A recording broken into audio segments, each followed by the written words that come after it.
afternoon. Good afternoon. My name is Jessica Tillotman, and I am the Assistant Dean for Government Procurement Law at the George Washington University Law School. I am delighted that you are joining us today for our esteemed panel on intelligent automation in the U.S. federal procurement system.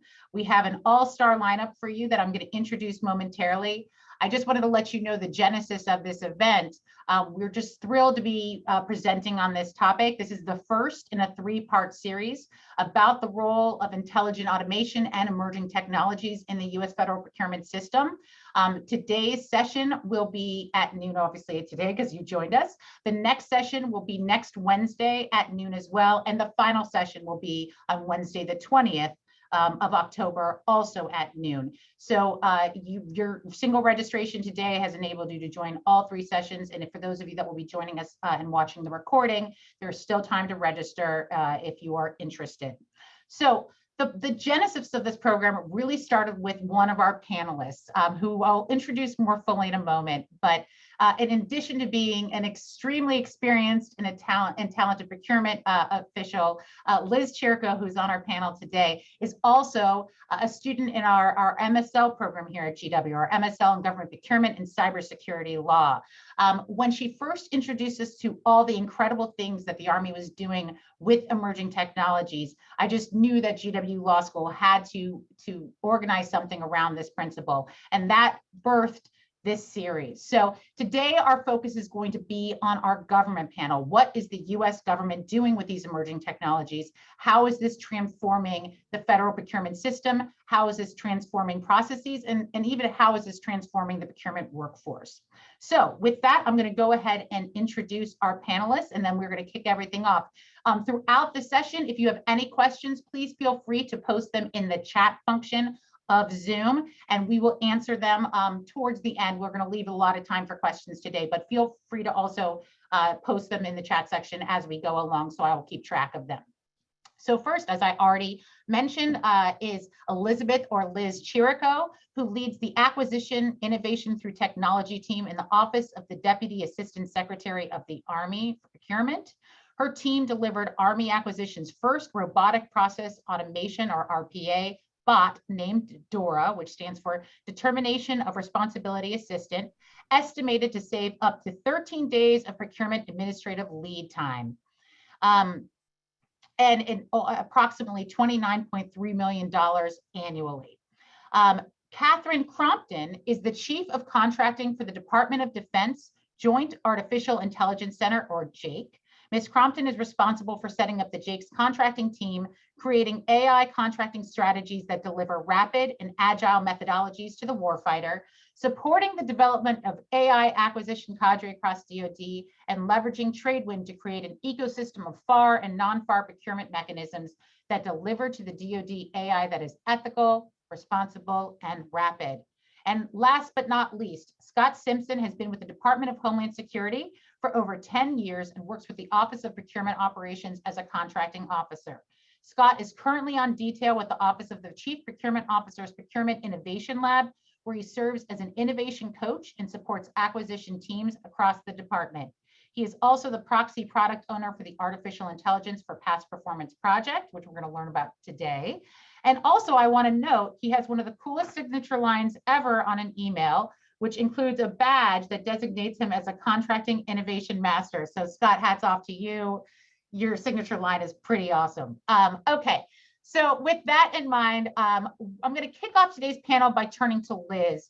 We recognize that those of you that are joining us today are going to have a wide variety of experiences when it comes to the use of these emerging technologies. So maybe, Liz, you could just give us the briefest of 101s on what is intelligent automation and what is AI, kind of what's the interplay, because I think people sometimes use them interchangeably, or maybe not, maybe just some people. Thanks. Sure. Thanks, Dean Tillotman, and thanks for having us all here today. This is going to be a great event. So just at a high level, what is intelligent automation? So there's a lot of buzzwords out there, AI, ML. What do they mean? How do they integrate together?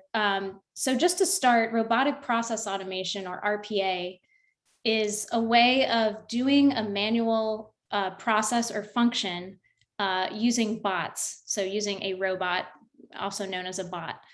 So any manual process that you can complete for any business process, whatever it might be, clicking, adding in data, copy pasting, something like that, moving through a spreadsheet, you can program a bot or an RPA tool to complete that. You tell it exactly what to do, how to access a website, or that's the front end of a website, or how to access the back end of a website, also known as an API. But intelligent automation is just the integration of other technologies along with that business process.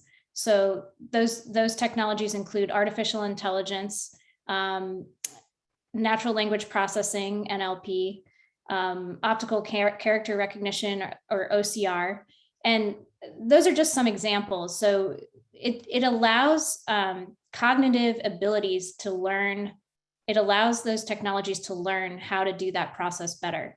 So this process that I have to do every day in support of my job, if I integrate some of these other technologies into that kind of rote process, the machine, it gives the opportunity for the machine to learn kind of how to do it more efficiently, or might identify some ways to save time, and helps you to perform advanced analytic functions, or even perform predictive analysis. So not even just, what have we done in the past, but how can we do this better in the future?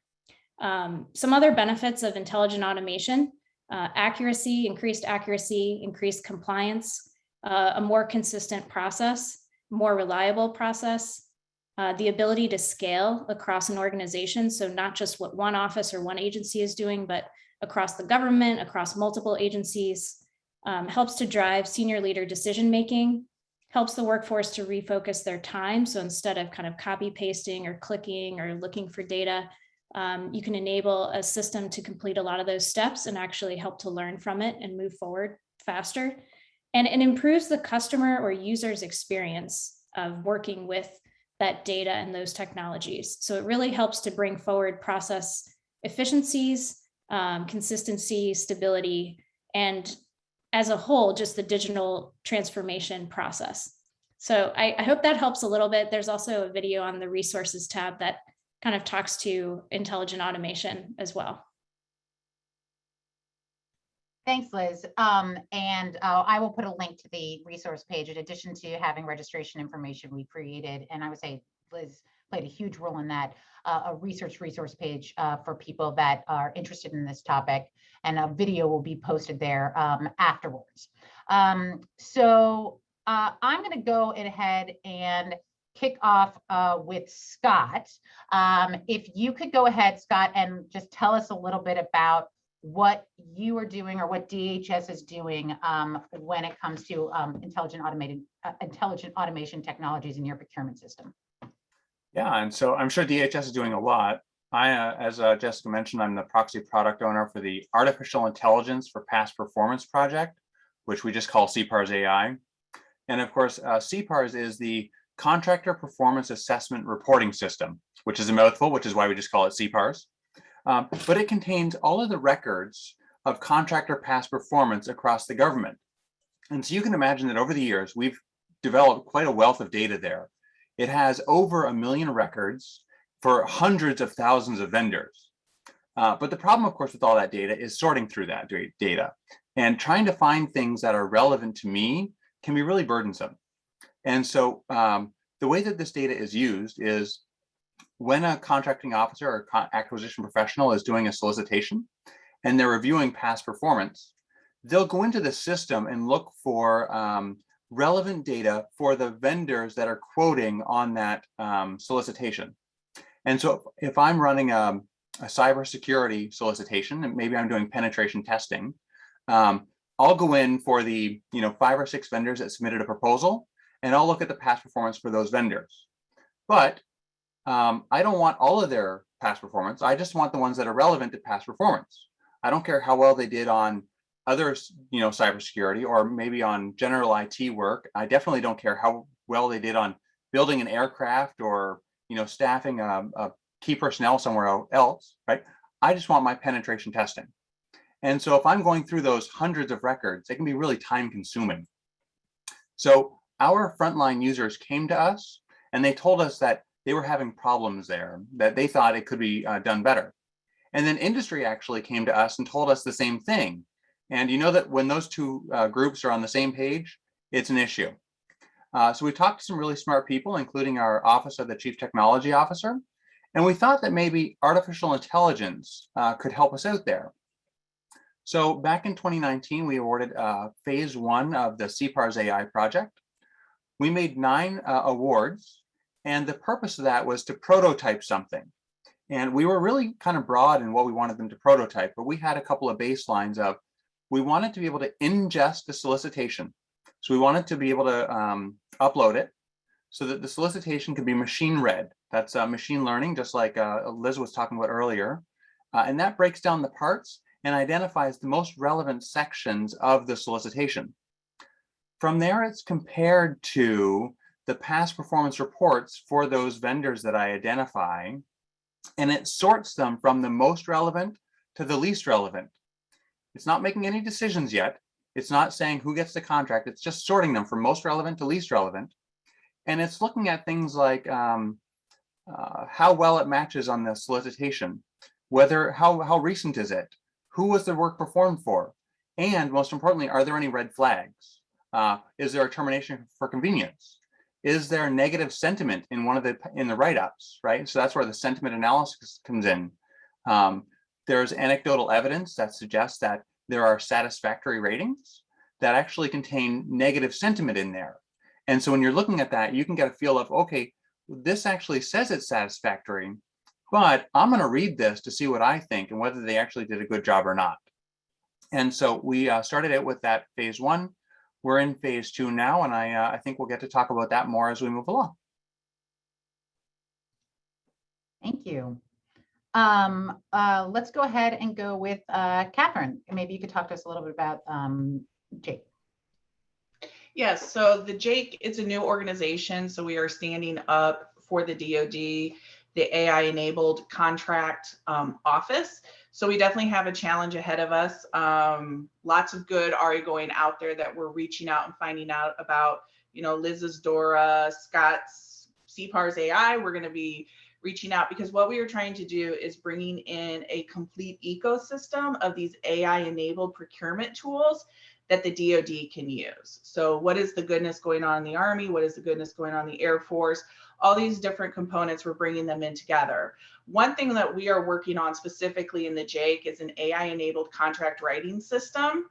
Everybody knows contract writing system, huge problem being solved across many services.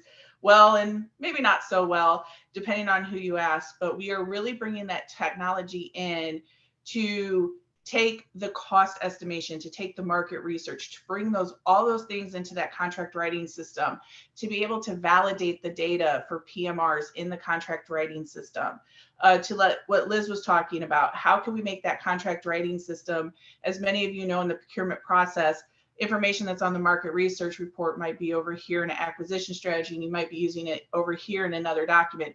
Taking that information and populating it across those documents so we don't have to continue to reinvent the wheel or make mistakes, and using that in a system, in an ecosystem that from cradle to grave helps us move along, helps us do it better, helps us do it more efficiently, and using those things, again, touching on what Liz says, those processes and those business processes to do them faster, to do them more efficient, and overall lower the cost to the government for the time that it takes, and also reducing touch points, which is a huge thing in the government procurement process. So many touch points, and how can we use this contract writing system, and how can we use this ecosystem called the trade wind that we're creating to reduce those touch points and to make sure that the people who are going to add value into that process have that touch point as part of that ecosystem. So just very high level, some of the things that we are working on in the JAIC, and also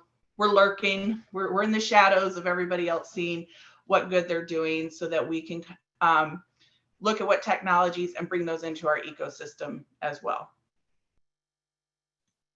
Thank you. All right, Liz, you're up. What's going on at the Army? Oh man, so much. Dean Tiltman mentioned earlier the Determination of Responsibility Assistant, also known as DORA, the DORA bot. So that was our first Army acquisition bot that we successfully deployed across the enterprise in January of 2020. And now the Navy, Air Force, and other entities of the DoD Fourth Estate are also using it as well, which is great. So DORA goes to two different sites currently right now, so sam.gov and fapis.gov, and it pulls publicly facing information concerning contractors' performance or their representations and certifications in order to do business with the government. And so this is a process that was completed manually by our Army contracting users previously, so they had to go to both websites, type in a contractor's either cage code or DUNS number to search for that contractor's or vendor's records, and then see if anything popped up that could be a potential issue. So a termination for convenience, termination for default, other exclusions, tax issues, things like that.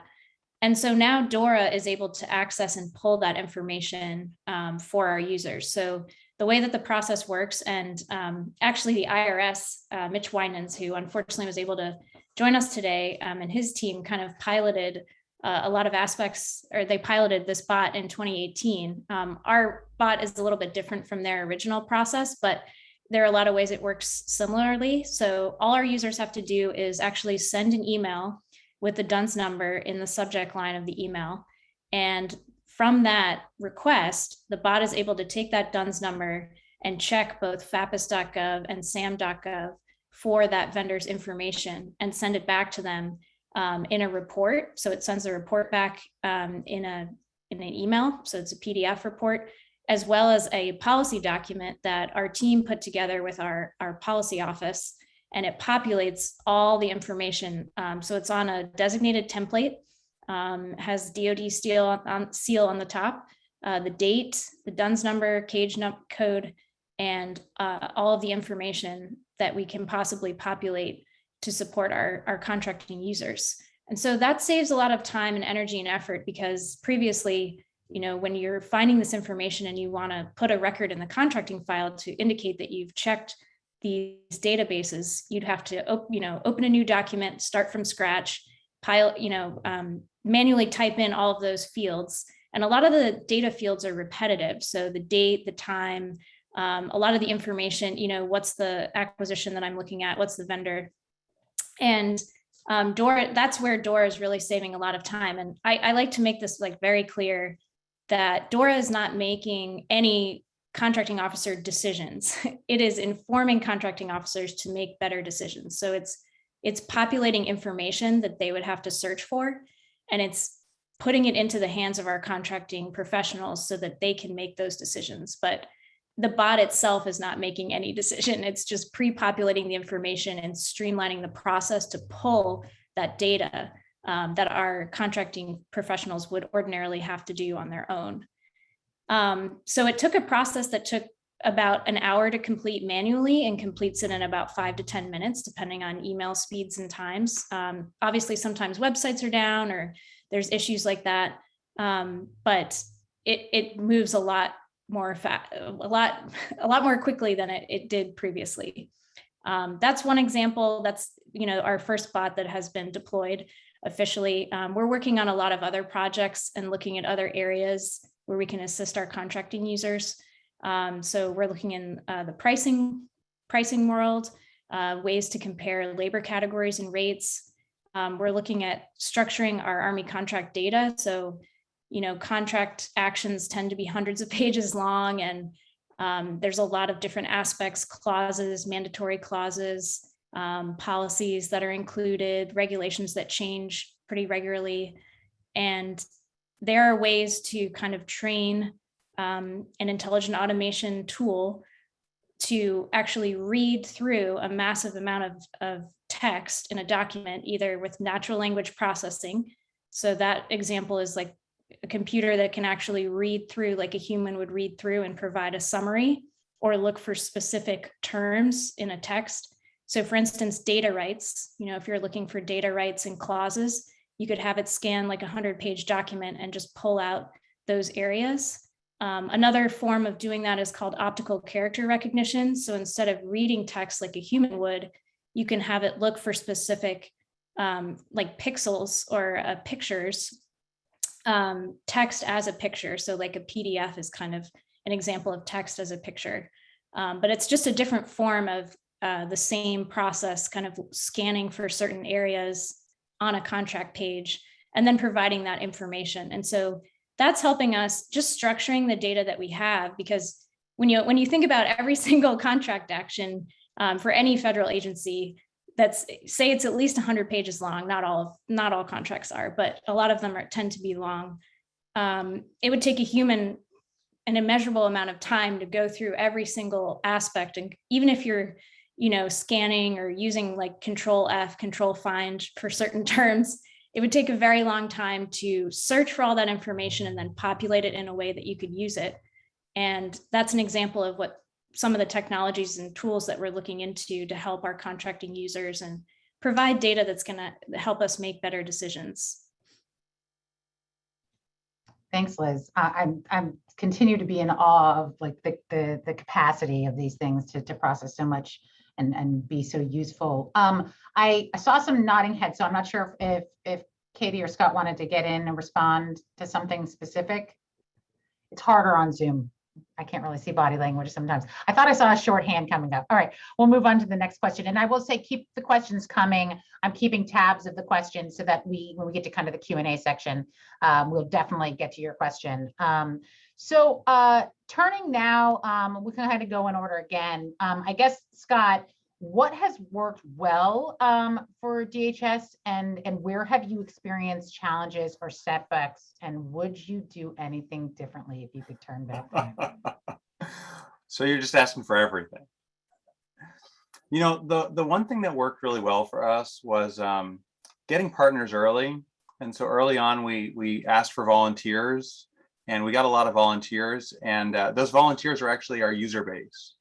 And so we kind of focused on those users when we started developing the tool, because we wanted to make sure that it was answering the right question and doing the right thing, and that people were excited to use it. Because we found that, if people aren't excited to use it, if it's not answering the right question, they're not going to use it. And you could have this great idea that's never implemented. So we wanted to make sure that to have like a focus on user-centered design. And one of the things that came out of that was explainability. They kept coming back to us and saying, we don't really understand. We want to know what's going on. We want to, can you explain what's the AI, what is it doing? And so we kind of coined this term explainability, which isn't in Webster's or Black's yet, but it will be soon probably. And it's just like the ability to explain something to a user, like the process of going on so that they understand it. When a CEO is out there doing their own past performance evaluation, they can talk about why is this recent? Why is it relevant? Is it within the size, scope, and complexity? They can kind of check those boxes and make that determination for themselves. Well, when we're giving some of that decision-making over to the AI, right? The AI needs to live by the same rules, and the AI needs to be able to explain that to users. Why does the AI think that this is recent and relevant? Is it still within the same size, scope, complexity? Like, what are those boxes for? So that was one thing that we learned. And then, of course, the other thing that we learned was that the AI is not making any decisions, right? We're not there yet. We're not at Skynet or whatever else. Wow, no one got the Terminator reference. All right. I got it, Scott. Don't worry. All right, great. And so we want the AI to assist the CEO, because that's what the CEOs want, right? They want assistance. They want to help streamline their day-to-day activity. And so the AI that we're working with, first it explains what it's doing, and then it makes the recommendation, right? It's sorting things from most relevant to least relevant. It's not taking anything out. It's not saying, this one doesn't deserve to be in there. I'm just going to take it out for them. They don't need to see that one. They can always just keep scrolling and find stuff. They can give input to say, hey, this one is actually relevant to me. I want this one to occur. And so they can move stuff around. It'll take that into account and it'll look at that and learn for the next time, right? And so those are some of the things that we learned. The other thing that we learned is that it's a big process. Cparz is a big system. It's got a lot of stakeholders. And so making friends early and having a lot of conversations about that is really helpful. Knowing the right people and just knowing that it's going to be a long process, but getting people excited about it for when it does finally drop. Katie? Yeah, so Scott brought up a good point, is making the KO's life easier. And I think that's very important for us to remember as we're trying to make procurement easier, because when policies change, when procedures change, when a rule or a statute gets added to or taken away from, it always falls on the shoulders of that CO to implement. So when I was a CO, it just seems like every year, and I can picture a meme now of a KO coming out of year end, all beat up, how they look on October 1st compared to how they look on September 30th. We just keep adding to that workload of the CO. And so focusing on that, like, what can we do to do better, I think is so, so important. So I just wanted to add on to what Scott said there. But as far as my agency, we're in a little bit more unique experience than I think some of the other panel members, because we are so new. We were only stood up in 2018. So not only are we trying to solve these critical procurement problems of how can we do it better with AI, we're also trying to stand up as an organization, which in the DoD is never an easy feat. I think one of the things that we're trying to avoid is a setback. And because we recognize it as a challenge from our unique experiences of supporting various service agencies in the DoD, is overcoming the challenge of how we budget, how we plan, and how we can procure AI tools at the speed of relevancy. When we look at traditional POM cycles, when we look at those traditional things of how we are budgeting and planning for these technologies, it's not keeping up at the pace of how these technologies are changing or the capabilities that they're able to provide. So that's one of the things we're looking at, is what tools can we bring in that we can still stay at the speed of relevancy while addressing those very traditional procurement processes that we just can't get around. Nobody's going to change the POM cycle in the DoD at this date, but maybe we can bring tools that better help plan so that we can get more accurate information in front of leadership so they can make better decisions versus based upon estimations and guessing. So that's just unique. I think also another unique thing about organization is we have the ability to go out and capture user stories and lessons learned from all the other services and integrate that into our process. We are developing a contracting team that is going to be AI trained, that we not only have a procurement background, but we have an AI background. We're learning the technology. Now, are we going to be master hackers? No, but we're going to understand it enough to be dangerous. And then also looking at ways to deliver that training and those lessons learned to the entire DoD. So we're doing things with like the DNA digital platform with ANS to deliver training that is AI centric to our procurement workforce to try to help avoid some of those challenges that we have experienced in our careers as it relates to setting up this contracting shop and this mechanism for the DoD. It's interesting. It's not unique even to procurement with the law not catching up to emerging technologies. I think we see that in the news every day. Just really more focused in this area. Liz, how about you? What about your challenges or setbacks? And of course, if you could wave your magic wand, how would you do things differently? Yeah, so challenges and setbacks, it's always tough, I think, with the new technology. Scott, I think, hit on this a little bit earlier too, is helping your users to understand and therefore trust the process. Because I think a lot of times when something new is deployed, and one thing that I would do differently, communicating more. You can never communicate enough. Just making sure you're maximizing all your communication channels, getting user engagement up front. We did do a pilot before we deployed the DoraBot, but I think, maybe a longer pilot, incorporate more user feedback and try to roll it out in a more gradual manner. There's pros and cons kind of to how we approached it previously. So I think you just take the information that you get and kind of adjust from there.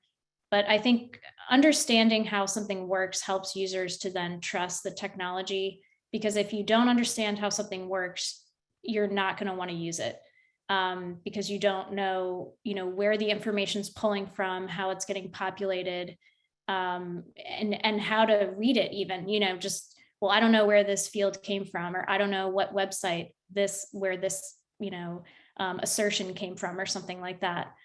So I think that's really important. And I think that's where the communication and user engagement really comes in.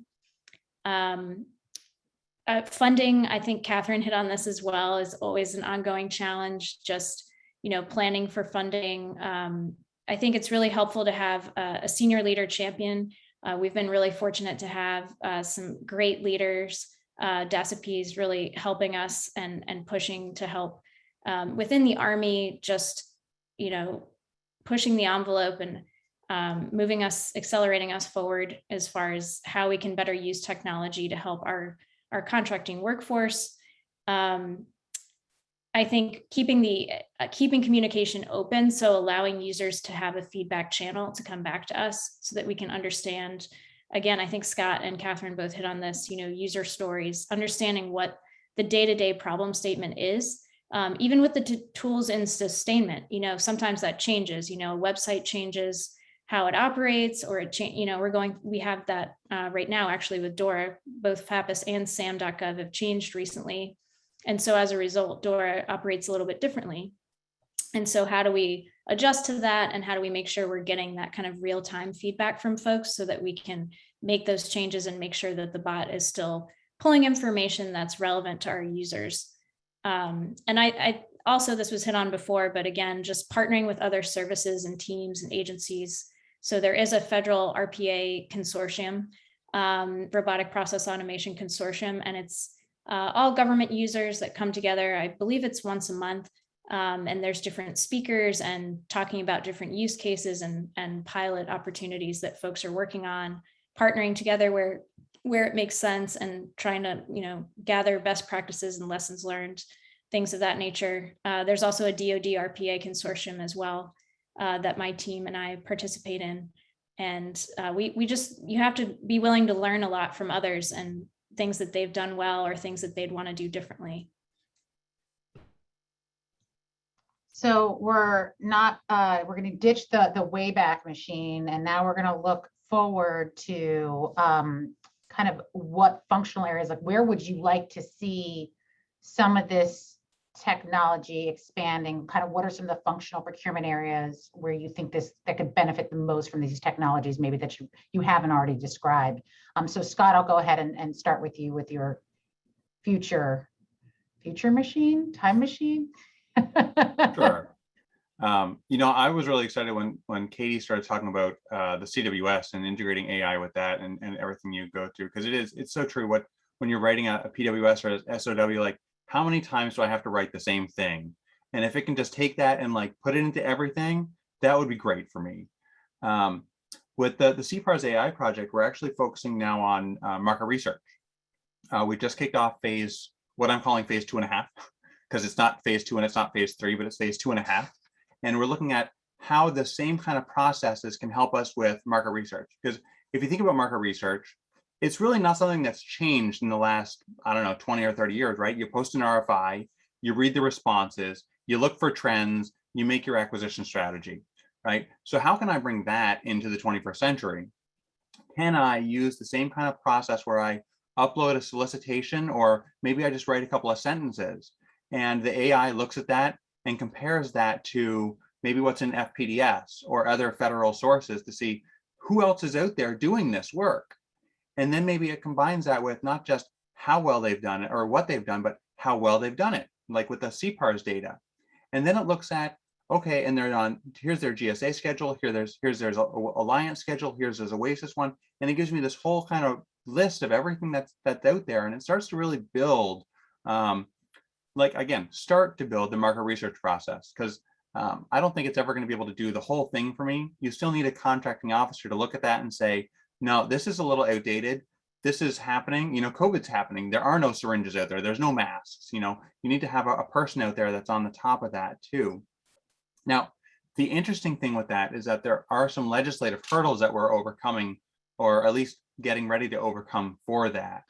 The Federal Acquisition Regulations Section 42, right, defines Cparz and past performance information as source selection information. And so that means it can't be used for market research. It's only used for evaluation purposes. And so actually a FAR case has been opened for that, as well as for the Cparz AI usage. And that's something that DHS is working with the Office of Federal Procurement Policy to move through and hopefully update that language. Everyone sort of recognizes that language is written a long time ago.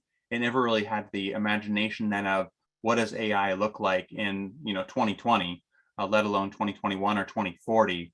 And so how do we update that language so that we can do more things? Because, like I said, the Cparz system has over 1 million records, right? We've got millions of records in FPDS too. So we need to start treating that data as a strategic asset and really tapping into it like you would in the private sector.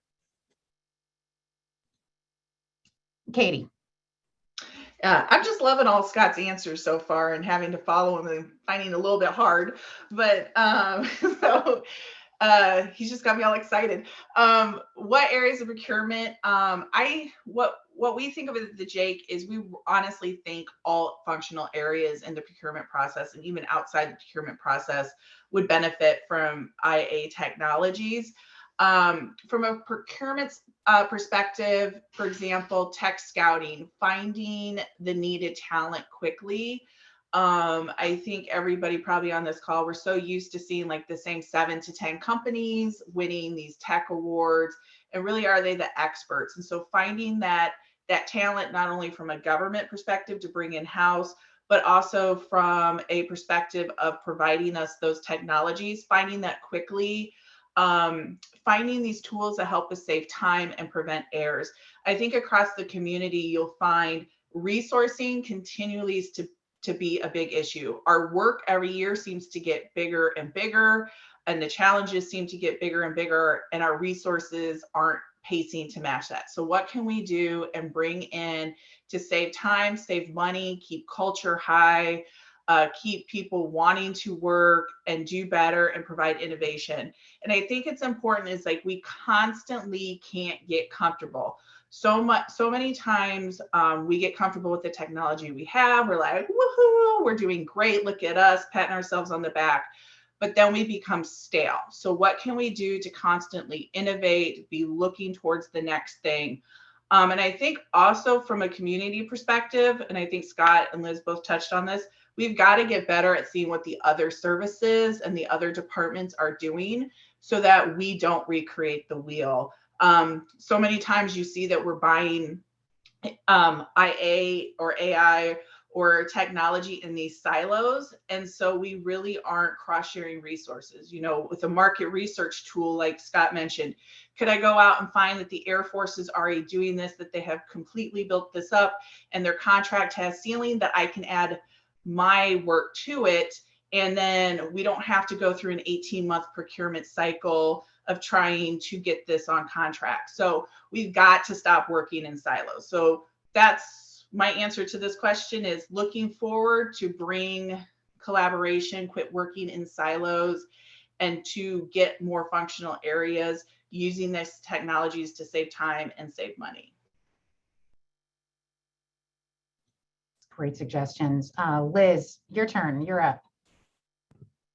Okay, yeah, I think there's a lot of opportunities within the contracting world. So one that comes to mind is, how laws translate into regulations and policies. It seems like it changes constantly, and how I think there's a lot of opportunity for technology to help just create compliance with a lot less effort. So decreasing the touch time of compliance. If compliance is built into your technology or process, it takes a lot of the decision making out of, what's the latest clause, or what is the best clause for this procurement, or a lot of the back and forth discussions when you're acquisition planning with your requiring activity.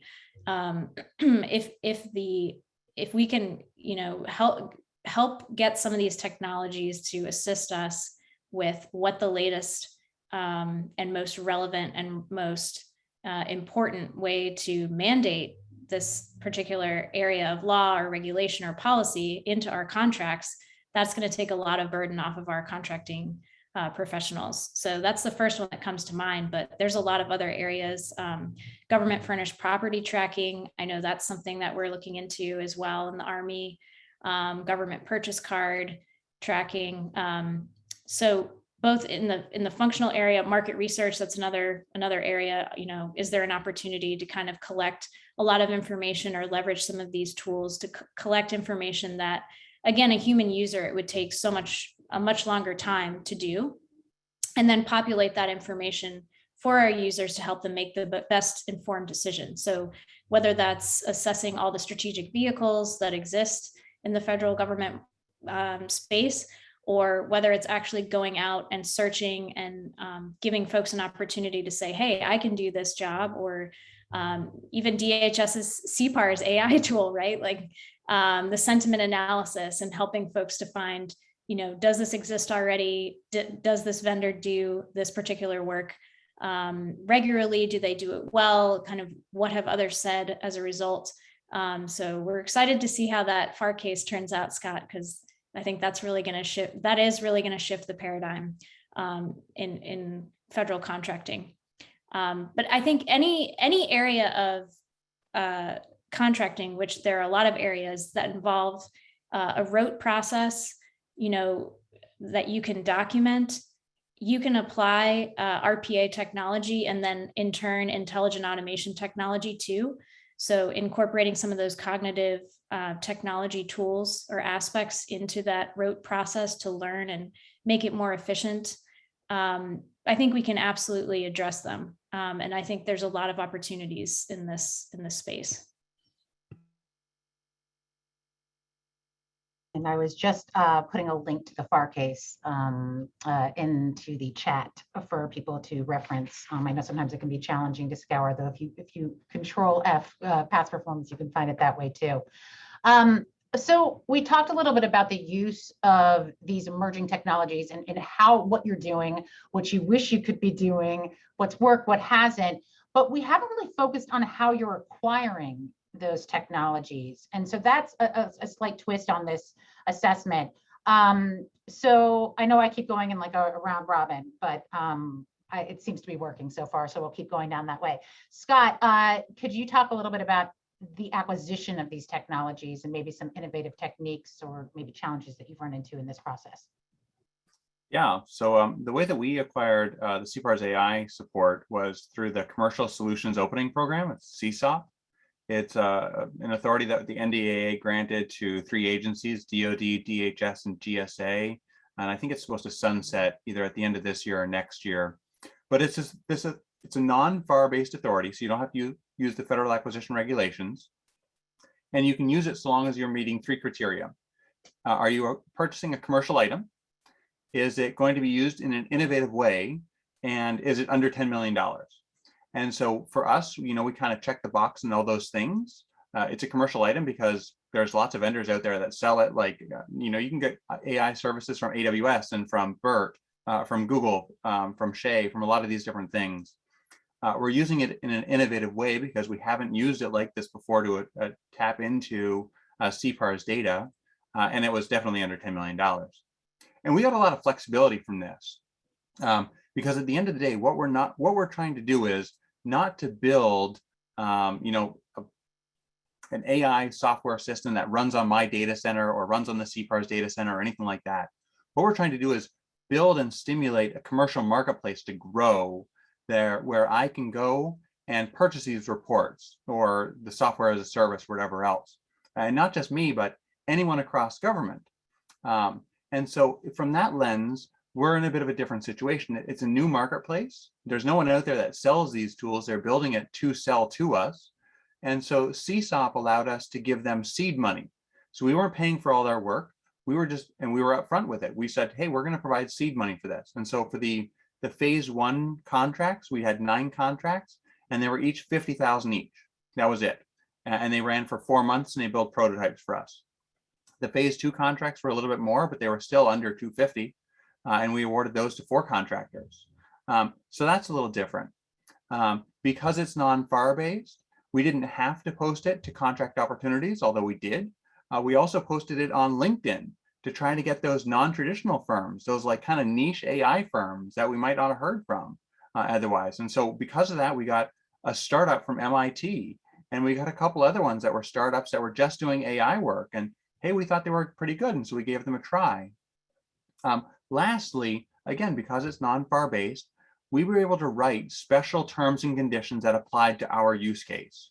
And so for us, that meant we awarded those 9 contracts, and our terms and conditions said that we could award follow-on contracts so long as they were in scope and under $10 million.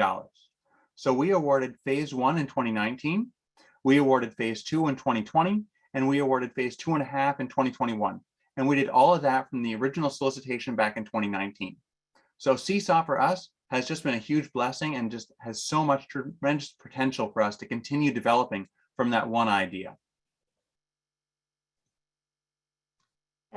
Katie, anything you could add to that, your experience? So what we at the JAIC are doing are we are creating those vehicles, kind of to piggyback again on what Scott said, using those unique authorities and building the vehicles so the DoD can use them. The OTA authority, which everybody knows the Army loves. You know, I love it. Don't get me talking about it. So we're creating an ecosystem called the Trade Wind, and within the ecosystem are going to be right now 5 vehicles. As we get more designations and stuff, they may grow. But those 5 vehicles are looking to be able to deliver AI technology fast.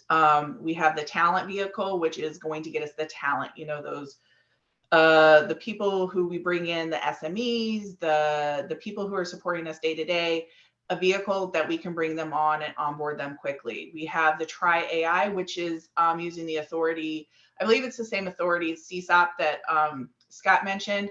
And this is where we're doing pilots so that we can test and try the AI before we buy. We're calling it Try Before You Buy, which provides our user the mechanism to really do a determination without a huge financial input into the process. So we can try it, and then from that authority, we can roll it over into other procurement vehicles, a FAR-based and OTA. We do have an OTA vehicle, which I think everybody is very familiar probably within this form of what the OTA is. And then we also have traditional FAR vehicles. So we are creating this ecosystem of FAR and non-FAR based vehicles that the DoD can use, and embedding those processes, embedding those AI technologies into this ecosystem. So when people enter them, they're getting the efficiencies based upon those vehicles that we have created. Thanks for that. For those of you that don't know, it's other transaction authority, and I will try to find a link quickly to give you that information too. We are actually going to be launching a new course on OTA this summer, so we're very excited. Faculty approval pending. All right, Liz, what about you? Yeah, thanks. For the most part, we're leveraging just traditional FAR contracts right now, leveraging our Alaska Native Corporation 8A authorities on 2 of our contracts. And then the other one, we actually partnered with the Air Force on through a GSA vehicle, GSA Cparz vehicle that we have our own Army task order on now, and working with that firm to do some of the work that we're exploring at this time. So we're looking forward. We're partnering with Katie and excited for trade wins and a lot of the other solutions that they're working on at the JAIC that the Army will be able to, and other DoD entities will be able to use in the future. All right, to be continued. So we've had a few questions come in on this, so I think that this next question will address some of the questions that deal with workforce. which is, how are you, how is this, what has the impact been on your workforce? How are you communicating these developments to your workforce? How are they reacting to these developments? Because we've talked in preparation for this, we talked a lot about how sometimes people hear the words about, emerging technologies and they immediately think, oh my God, they're going to eliminate my job and replace me with a bot. So I guess the question becomes, what are you doing to allay those concerns, and how do you view this overall and its impact on your workforce? So again, round robin, we'll start with Scott. Yeah, so the workforce is, we're not in production yet, but the workforce is so excited about the Cparz AI project that we're doing. I get emails every week about, volunteering for it. We're in a kind of user experience right now where we're doing some user testing, and just lots and lots of volunteers for it. Everyone is excited for when it drops, and asking, is it out yet? Is it out yet? How about today? No, not yet. And overcoming some of the resistance, I don't think we're taking away any jobs. Like someone mentioned in the chat, this is going to take time away from them that they can put to high value work. Doing a past performance evaluation should not be what you're doing all day. That's just one piece of making an award, right? And so you should be able to do that and move on. But the way it is right now, we're spending a lot of time digging through Cparz, really getting in there to understand like which ones are relevant. We're taking workarounds, right, where we have past performance questionnaires and we give these out instead, and then we just double check their work, and we don't actually go into Cparz to see like, is there anything else in there that's relevant where they did a bad job, or that's, that I should be aware of before I make my award. So this is giving some power back to the CEOs to really help them make that decision better, hopefully faster as well. And then they can go focus on something else, like talking to a customer, to understand a requirement, talking to colleagues to have that conversation about, hey, how can I do this? Instead of just, oh my goodness, I got to get this work done. I'm in ordering clerk mode. I'm just going to like bang, bang, bang and move through it. So we're not looking at taking away jobs. And I think that everyone understands that, especially once you see the tools, you can see it kind of looks like a Yelp review, right? Where you're ordering things, not like food, but you're ranking things, ordering them from most relevant to least relevant. And so it's very intuitive as well for what we're doing. And I think, oh yes, and I think that's important, like to drive home Scott's point, is we're not replacing people. You can turn around saying, by bringing these tools into our environment, we're going to increase culture, because the amount of people we have are not enough to do the job as we're doing it. So if we can make things easier, then our culture is going to go up. Our joy in our job is going to go up, and people are important. And so that's something that we need to remember when it's not to replace people, it's to make our jobs easier. One thing I'd like to touch on is ethical. That's one thing we're doing at the JAIC, is making sure things are responsible and ethical. And that's something that we need to ensure that we're communicating and collaborating across agencies. But at the JAIC, we're in a unique position because we do have to collaborate and coordinate across agencies. By creating this trade win system, we've already begun to have engagements with senior leaders of other service organizations and other DoD organizations about the use of our vehicles. So we're learning about them. We're giving them the information. We have established a portal called Tradewin AI, which publishes events and stuff that we will be out participating in, and regional events, so we can gather that information and collaborate with industry, academia, and traditional and non-traditional companies of what we need to do to get new use cases, to get new ideas. As an example, we were a company said, hey, did you know what Quantico, they have this new lab, have you guys heard about that? And then we go and take a field trip out to the lab and see what good that they're doing and what we can use and how we can leverage that as part of our ecosystem. So it's having that continual engagement. And I do have to say, as an organization, as the JAIC, I was very, very surprised and have to admit a little bit overwhelmed when I first came on at how much engagement they are doing. They are really trying not to work in that silo. They are really trying to get out there, constantly seeing different engagements and different meetings. even if it's just a touch point to say hello. But there's constantly, we have a great process team headed by Meg Carson, who is just out there knocking on people's doors, getting the information from them so that we can bring it into our ecosystem and then share that, that message out. And then also, for instance, one of the things we're doing is looking for subject matter expert outside the lanes that we traditionally do. You know, so many times the Army has a requirement, they're looking at their Army SME, or the Air Force is looking at the Air Force SME to come in and evaluate that. But we're actually going and trying to reach out to different services, to different pathways for SME. Maybe they're retired, and bringing them back in because they understand the problem. So we are doing just a lot of collaboration, a lot of talking, and we say removing the Iron Curtain at the JAIC. Nice way to put it. Liz. Yeah, so within the Army, at least from our team's perspective, we do have a SharePoint site dedicated to our team, asking folks from across the Army contracting enterprise to submit use cases to us. So we have a standardized format that kind of talks about, you know, what would you want to improve if you could? What in your job is something that you just wish could be automated? Or how would you want to make it better? What's something that you just find yourself every day like, if only this thing could be different or fixed or better. So we have that open on our SharePoint site, and we get a lot of user engagement. A lot of folks reach out to us. We were fortunate enough this last year to have 8 folks from across the Army support the acquisition innovation through technology team in a developmental or detail capacity.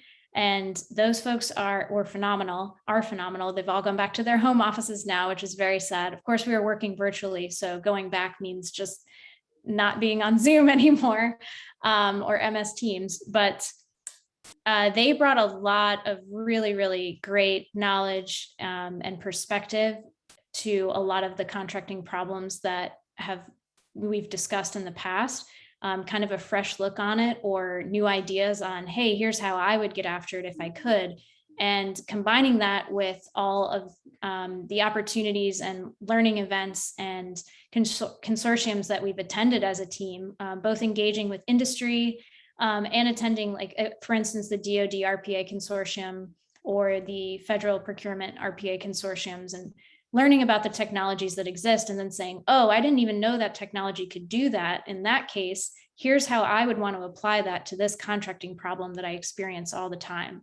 Or even vice versa. Like, I've had this idea for a long time. This frustrates me every single day. If only we could change the process to do this, that would make my life so much easier. And then figuring out how we could scale that across various offices and agencies too. I know this was mentioned by Katherine and Scott, but partnering with other services and partnering with other departments is so important. So we've been trying to outreach to everyone. We regularly meet with the JAIC. We meet with our other Army counterparts. We partner with the Air Force and the Navy. We've partnered with OSD, even outside our functional areas. I know someone else mentioned this too. So financial management has really led the way in DoD with a lot of automation capabilities, and they have a number of bots that are helping to perform functions in that area. And working with those teams, understanding how their use cases work, where they've kind of driven the most efficiency, and understanding their user needs as well, because obviously financial management has a role in contracting too. Contracting really brings in a lot of different functional areas under it for the finished product. So integrating with those other teams and agencies is super important. Addressing the question earlier concerning, are bots going to take my job? Not anytime soon. And we've had kind of a similar response. Most folks that I've interacted with have just been like, oh, I have a whole laundry list of things that I would love for you to take off of my to-do list every day that I don't want to do. And the Army contracting workforce is an extremely educated workforce. Lots of higher education degrees, master's and PhD and beyond that certifications. And we really want our folks to be leveraging and using, and they want to be using their critical thinking skills. Nobody, I don't want to say nobody, but almost no one wants to, turn on the computer and be like, oh, I just want to copy paste, data from one spreadsheet to another today. No, you want to be, developing better acquisition strategies and negotiation outcomes and contract type decisions, and even time to conduct post-award activities, which takes so long. Once you kind of award a contract, you can't just abandon it. There's a lot of post-award aspects that I think are often neglected or not given the full amount of attention that they need. And I know that Katherine mentioned this earlier, but our workforce, I think, is in no danger of that because we just have so much on our plate constantly. So especially to have some of those less desirable tasks taken away, I think is everything I've heard has been, yes, please. That's awesome. So we have a variety of questions. So I want to try to get into some of the questions and then we can always work back if there's additional thoughts. So we're going way back to almost noon. What other things is the Army doing with RPA, and how can we communicate with those groups using RPA in the Army? This is Liz, I'm assuming. Brandon, great question. So Brandon was on our team over the year with the Army and did an excellent job. So other things the Army's doing with RPA, I think I mentioned some of the other topic areas earlier, but we're looking into market research, pricing, government furnished property, government purchase card, and building other capabilities into DORA as well. So responsibility determinations, looking into other websites and databases, for instance, Cparz. So we're, looking with great interest to what Scott and his team is working on with Cparz.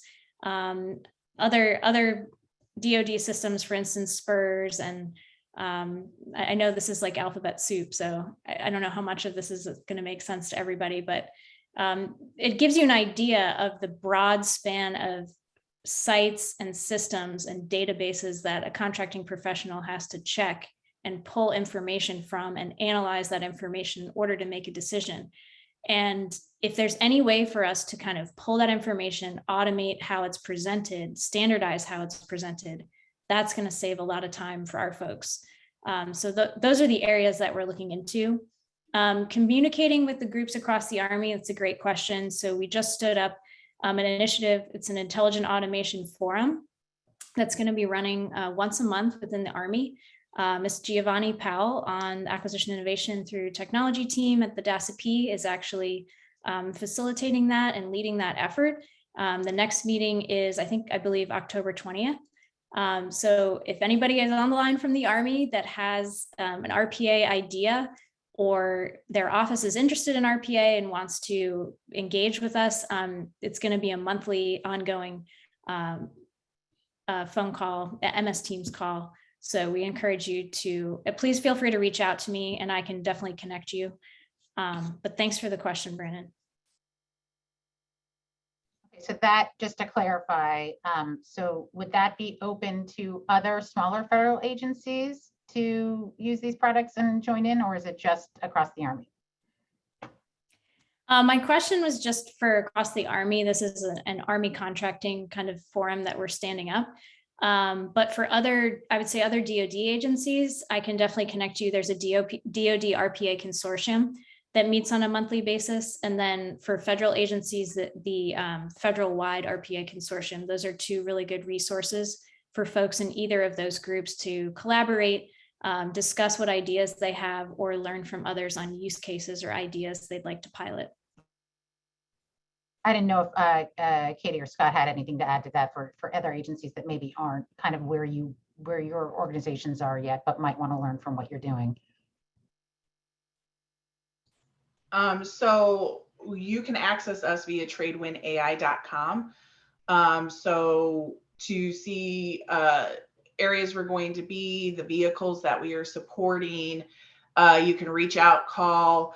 but we are working with ANS to do digital DNA and other trainings to get out to the DoD workforce, and working on platforms to deliver that, and also bringing in DAU as well. So that's just some of the things that we're doing to support. Now, ANS had I'm not sure, since we switched over to the new teams, I also got new GFE at the same time.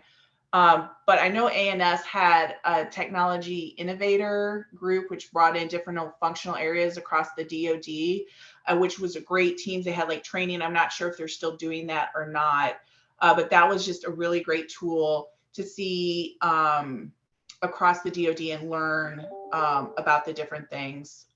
But the JAIC, more to come, and we will soon be having platforms and trainings out there available. Thank you.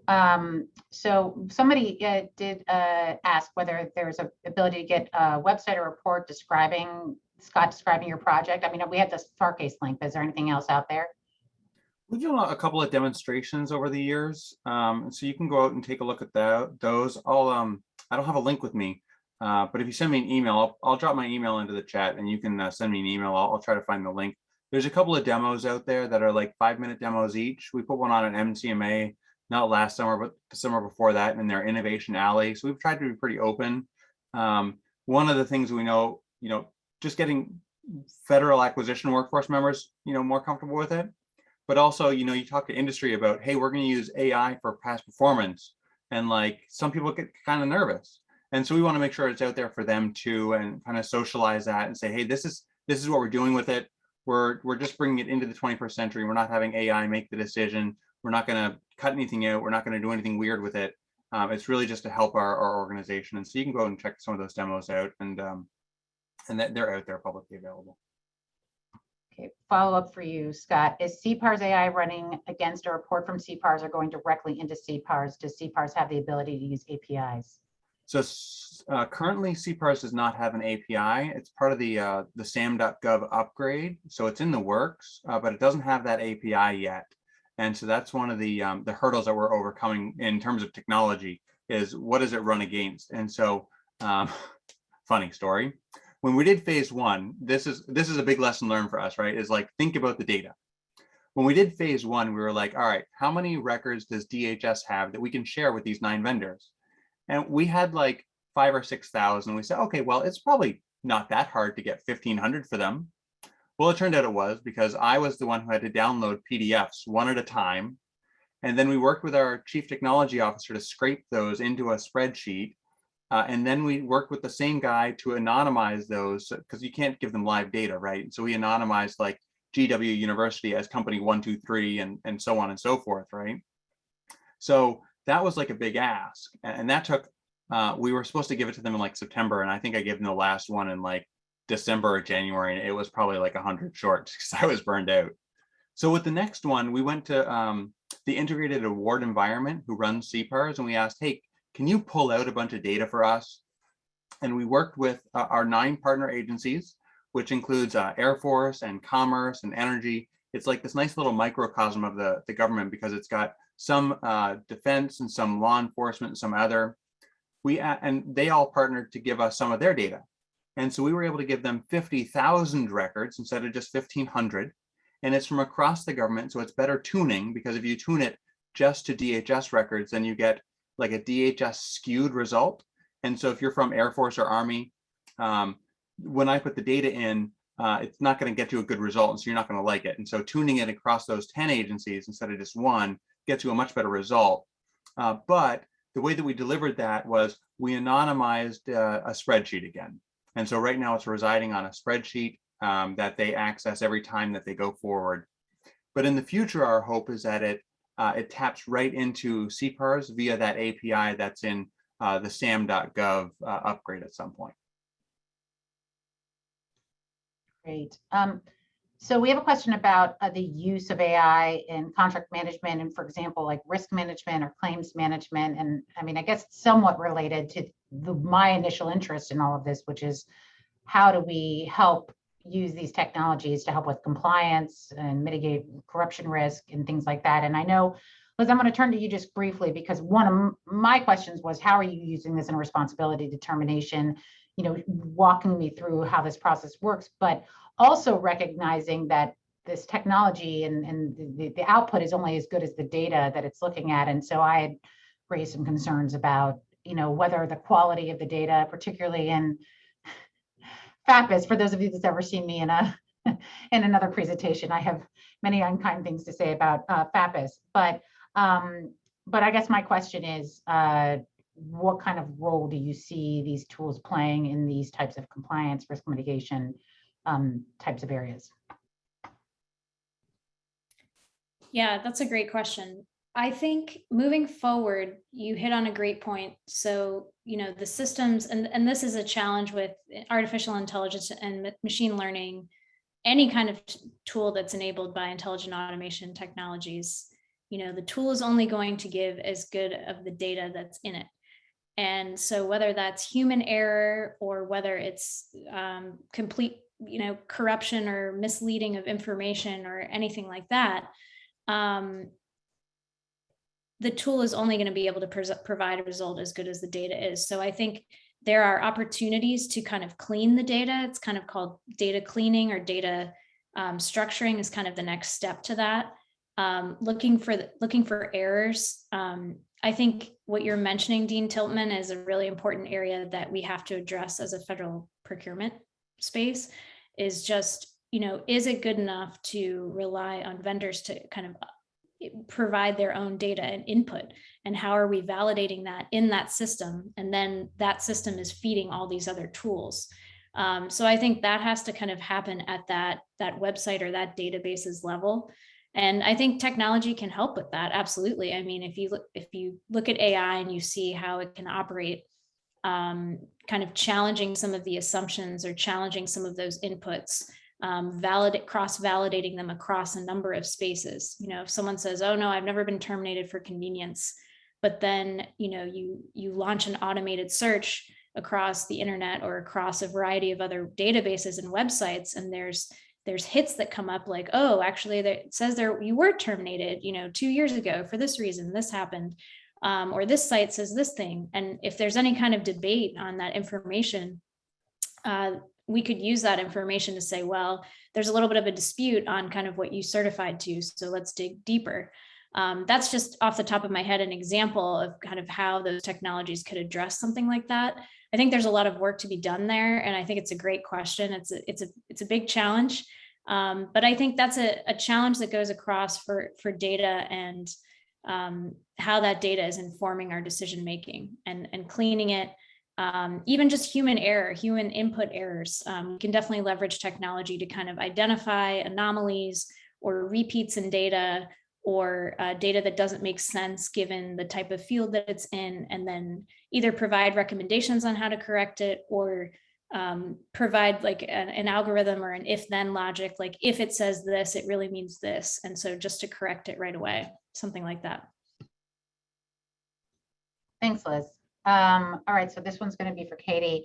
Is the JAIC using a commercial off-the-shelf contract writing system as the underlying application, or is it custom software development? And I read it out loud because I know not everybody speaks procurement acronym fluently. So actually, that announcement was posted on Tradewin AI. So we are looking at a multitude of ways to solve the solution. So instead of providing it must be this, we provided here's our problem set, tell me how you will solve it. So as I said earlier, our goal is to build upon what is already out there, not necessarily create new, only create new when it is required. But that is an active source selection that we're now in. So I really can't say what we are looking for. We're just looking for people to solve our problem. Was just circling back, and I think you got to some of this because we started talking about data, but is it advanced enough, is DORA advanced enough to use predictive analytics to flag future problems? And I think the answer is no, but I'll let you answer it. Not at this time. We'd love to get there, but not at this time. And if I could just add real quick, I think it's important to consider that a lot of times, like how data is currently being presented to us as leaders to make decisions, it's death by data. It's not really telling us the story. So one thing that we would like to see is like, how can we use these tools for like compliance to tell the story? Like, why did you deviate from this and how are you still compliant? So that's just something I'm continue to be interested in, is not death by data, because like we have tons of data, but what is it telling us? Is it telling us the story, and are we using it as a mechanism to get better and to get more efficient?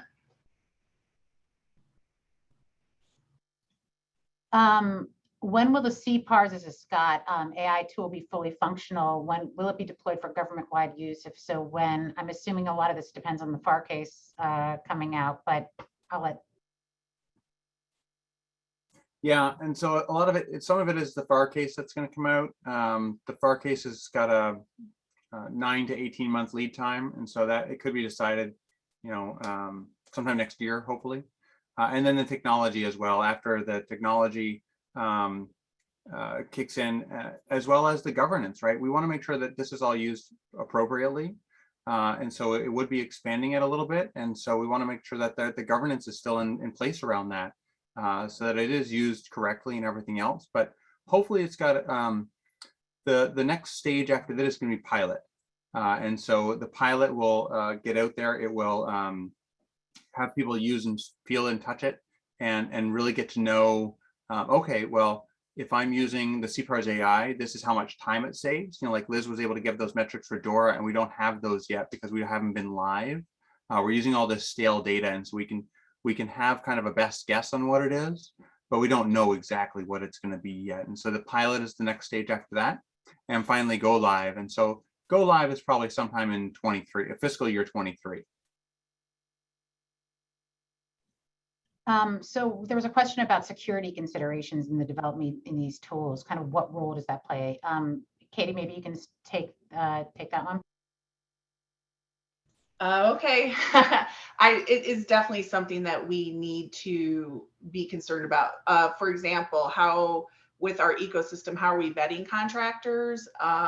That's a huge security concern. And I know that's something that came out in an Inspector General report as it related to the use of OTAs and consortiums, is how are we vetting the contractors? How are we making sure that we're not giving information? Security within the JAIC is a huge concern. As an example, prior to me attending this panel, I had to give my talking points and had it vetted to ensure I wasn't giving information I shouldn't be giving because they don't have a need to know. But that is something that we are concerned of and starting to embed in the process. Just not security, but responsible AI. That is a huge initiative out of the DSD, is that making sure the AI that we are using is responsible and it's ethical. And I'm not sure if everybody's aware, but the US is the only one that we have right now that concern. So we are literally leading the way on that for our allies. And then IP, intellectual property, making sure that we have the rights. So we are, we're calling it the Trinity, but we will be bringing security and we'll be bringing those things into our ecosystem to ensure that we are doing things the right way, the ethical way, and ensuring that we're not giving our adversaries access to information that they should not have. I don't know if either of you had any more to add to that, or should we just probably with 10 minutes, probably move on. Melissa asks, I understand how these capabilities, however, that basically you've been procuring a lot of these capabilities, but do we have the capabilities in the US to basically, and civilian and military, to develop these technologies in-house? And I know I will say this is just a plug on the program in our program on the 20th. This is something that we spent a lot of time in preparation talking with Jose Arrieta about, and the work that he did over at HHS, particularly as it related to the pandemic. And so that is going to be something you'll probably hear a little bit more of, his viewpoints on how you acquire these systems and how to do it efficiently and effectively. But do we know if anybody's, somebody in your office developing this from the ground up? Either Scott or Liz. That's a great question. I believe there's a couple agencies that are developing internal automation teams. GSA, I believe, is one of them. I can't speak definitively to other agencies. I know there's been a lot of discussion about it. Ideally, I mean, it'd be great to have that capability in-house, but that will probably have to evolve over time. But I do know that GSA is one example that is building out an internal government team of automation experts. I don't know about within DHS. We've got a couple of teams that are working on RPAs and RPA use cases, and so they're really moving down that path. And like Katie and Liz said earlier, they're working with finance and with contracting with a lot of different groups, OCIO, to figure out where RPAs are best deployed. And I think that's kind of the starting point for there. But I'm sure there's other people within DHS that are looking at AI and developing that as well. So, Scott, this is kind of back to you, and I know we're getting, piecemeal on what's going on with past performance as you guys are kind of working through some of these bigger issues. So one area which we know is, for example, I don't get access to past performance information, and we know that contractors don't necessarily want that. No offense, industry, want that information out there. But do you see that either as you're beginning to use this information more, that this could be shared? Not even just with the public, but potentially with state governments or, internationally. Is that something you see happening here, or do we really see it as just a focus on federal right now? Yeah, the focus right now is just on federal, especially with the FAR use case.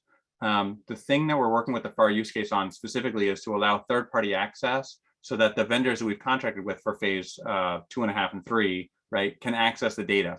Right now, we've anonymized the data, and so we went through everything that's potentially attributive, DUNS, cage, name, address, phone number, email address, all that stuff is anonymized, but traceable back. So you can't unmask it, but every time GW University is anonymized, it's anonymized the same way.